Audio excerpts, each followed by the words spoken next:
फिर हॉस्पिटल में भर्ती हुए श्रेयस अय्यर। कितनी गंभीर है अय्यर की चोट? क्या अब करियर पर संकट मंडरा रहा है?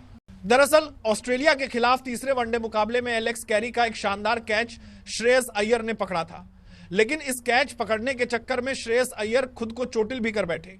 रिब केज पर इनको चोट आई। उस वक्त तो इन्हें बाहर लेकर चले गए थे फिजियो।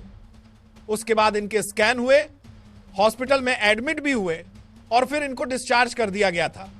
लेकिन अब एक बार फिर से श्रेयस अय्यर को हॉस्पिटल में एडमिट कर दिया गया है और जो खबरें सामने आ रही है उसमें यह बताया गया है कि 5 से 7 दिन तक श्रेयस अय्यर जो है वह सिडनी के हॉस्पिटल में रहेंगे, क्योंकि इंटरनल ब्लीडिंग जो है वह रिब केज के आसपास दिखाई दी है और सावधानी बरतने के लिए श्रेयस अय्यर को फिलहाल हॉस्पिटल में 5 से 7 दिन रखना ही होगा।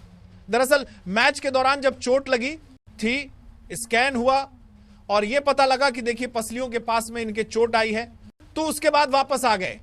लेकिन अब उन्हें फिर से वापस जो है एडमिट करा दिया गया है हॉस्पिटल में और 5 से 6 दिन लग सकते हैं। अगर यह चोट और ज्यादा गंभीर होती है तो फिर इनको कुछ वक्त के लिए ब्रेक लेना पड़ेगा।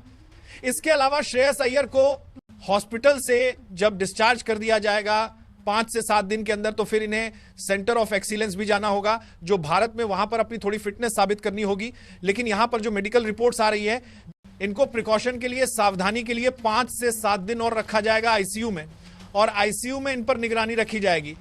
कहीं एक्स्ट्रा ब्लीडिंग या ज्यादा चोट गंभीर तो नहीं हो रही है। दरअसल अभी स्कैन थे, लेकिन अब रिब केज के आसपास ब्लीडिंग दिख सकते हैं। रही है तो फिर डॉक्टर्स ने इनको 5 से 7 दिन आईसीयू में रहने के लिए कहा गया है। आपको बता दें कि पॉइंट की तरफ खड़े थे ये कैच पकड़ने के लिए, लेकिन पीछे भाग कर पहुंचे और पीछे कैच करना काफी मुश्किल होता है। लेकिन कैच पकड़ी, लेकिन जब वो जमीन पर गिरे तो इंपैक्ट उनकी रिब्स पर आया और ये इंजरी हो गई। उसी वक्त उनको चोट हुई थी। दर्द में दिखे थे तो फिजियो बाहर ले गए थे, लेकिन जब स्कैन हुए तब नॉर्मल था। लेकिन अब वापस इन्हें एडमिट इसलिए किया गया क्योंकि ब्लीडिंग जो है वो आसपास दिख रही है। उम्मीद करते हैं श्रेयस अय्यर जल्दी मैदान पर लौटे, लेकिन अगर यह चोट गंभीर होती है तो फिर इन्हें काफी वक्त तक बाहर रहना पड़ सकता है। हम इनके रिकवरी की प्रार्थना करते हैं और हम चाहते हैं कि जल्दी श्रेयस अय्यर मैदान पर लौटे।